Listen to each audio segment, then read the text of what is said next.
Reporter breaking. കർണാടകയിലെ യുവമോർച്ച നേതാവ് Praveen Nettaru കൊലക്കേസിൽ NIA പിടികൂടിയ പ്രതി അബ്ദുൽ നസീർ ഒളിവിൽ കഴിഞ്ഞത് എറണാകുളം പള്ളുരുത്തിയിലെ ഷവർമ കടയിൽ 3 വർഷത്തോളം പള്ളുരുത്തിയിൽ ഒളിവിൽ കഴിഞ്ഞുവെന്നാണ് കണ്ടെത്തൽ. ഇയാളെ ഒളിവിൽ കഴിയാൻ സഹായിച്ചവരെ കേന്ദ്രീകരിച്ച് NIA അന്വേഷണം തുടരുകയാണ്. കേസിൽ പ്രതിയാണെന്നറിയില്ലായിരുന്നുവെന്നാണ് കടയുടമയുടെ മൊഴി. SS ശരൺ വിവരങ്ങളുമായി ചേരുകയാണ്. ശരൺ, എന്താണ് NIAയുടെ കണ്ടെത്തൽ? ഇയാൾ അവിടെ ജോലി ചെയ്തു എന്ന് മാത്രമാണോ, അതോ അയാൾക്ക് ഇവിടെ നിന്ന് സഹായം കിട്ടിയെന്ന് കൂടിയാണോ? മാധു,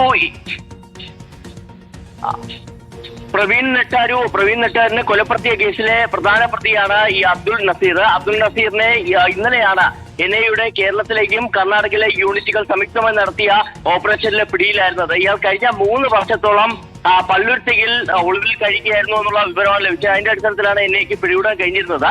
ഇപ്പോൾ നമുക്ക് മനസ്സിലാക്കാൻ കഴിഞ്ഞിരിക്കുന്നത് ഇയാൾ ഷവർമ കടയിലാണ് ജോലി ചെയ്തിരുന്നത് എന്നുള്ളതാണ്. അങ്ങനെ 3 വർഷത്തോളം ഷവർമ കടയിൽ ജോലി ചെയ്യുന്നു. അപ്പോൾ തന്നെ ഇയാൾക്ക് ആരുടെയൊക്കെ സഹായം, ഈ ഇത്തരത്തിൽ ഒളിവിൽ കഴിയാൻ ആരുടെയൊക്കെ സഹായം ലഭിച്ചിട്ടുണ്ടെന്നുള്ള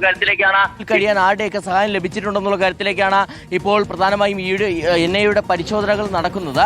ഇതിൽ തന്നെ മറ്റൊരു പ്രധാനപ്പെട്ട കാര്യം, ഈ കടയുടമയുടെ മൊഴിയും NIA ഇയാളെ പിടികൂടിയതിന് പിന്നാലെ രേഖപ്പെടുത്തിയിരുന്നു. അപ്പോൾ ഇയാൾ NIAയോട് പറഞ്ഞിരിക്കുന്നത് അറിയില്ല, അതായത് ഈ കേസിലെ പ്രതിയാണെന്ന് തനിക്ക് അറിയില്ലായിരുന്നു എന്നുള്ളതാണ്. അങ്ങനെ അറിഞ്ഞിരുന്നെങ്കിൽ ഒരു കാരണവശാലും ജോലി നൽകില്ല എന്നുള്ള കൂടിയാണ് കടയുടമ ആ മൊഴിയെ നൽകുകയും ചെയ്തിരിക്കുന്നത്. എന്തായാലും മറ്റാരുടെയൊക്കെ സഹായം ലഭിച്ചിട്ടുണ്ടെന്നുള്ള കാര്യത്തിലാണ് ഇനി പ്രധാനമായും NIAക്ക് വ്യക്തത വരുത്താനുള്ളത്. നേരത്തെ 2022 ജൂലൈയിലാണ് പ്രവീൺ നെട്ടാരുവിനെ PFI കൊലപ്പെടുത്തുന്നത്. തുടക്കത്തിൽ പോലീസ് അന്വേഷണം നടത്തുന്നു. അതിനിടയിൽ കണ്ടെത്തിയിരുന്നത് ഈ കൊലപാതകത്തിന് പിന്നിൽ PFI ആണ് പ്രവർത്തിച്ചെന്നുള്ളതാണ്. അതിന് പിന്നാലെയാണ് NIA കേസ് അന്വേഷണം ഏറ്റെടുക്കുകയും 19 പേരെ അറസ്റ്റ് ചെയ്യുകയും ചെയ്തിരുന്നത്. കുറ്റപത്രം സമർപ്പിച്ചതിന് പിന്നാലെ കൂടിയാണ് ഈ ഒളിവിൽ കഴിഞ്ഞിരുന്ന ഇയാൾക്കായുള്ള അന്വേഷണം കൂടുതൽ ഊർജിതമാക്കുകയും ചെയ്തിരുന്നത്. നേരത്തെ ഇയാൾ കർണാടകയിൽ നിന്ന് കേരളത്തിലേക്ക്, ഈ കേസ് രജിസ്റ്റർ ചെയ്യുന്നതിന് പിന്നാലെ കർണാടകയിൽ നിന്ന് കേരളത്തിലേക്ക് കടന്നിരുന്നു എന്നുള്ള സൂചന ലഭിച്ചിരുന്നുണ്ടെങ്കിലും ഇയാളെ കണ്ടെത്താൻ കഴിഞ്ഞിരുന്നില്ല. അതിന് പിന്നാലെയുള്ള വലിയ അന്വേഷണത്തിലാണ് കഴിഞ്ഞ ദിവസം, അതായത് ഇന്നലെ പള്ളുരുത്തിയിൽ നിന്ന് പിടികൂടിയത്.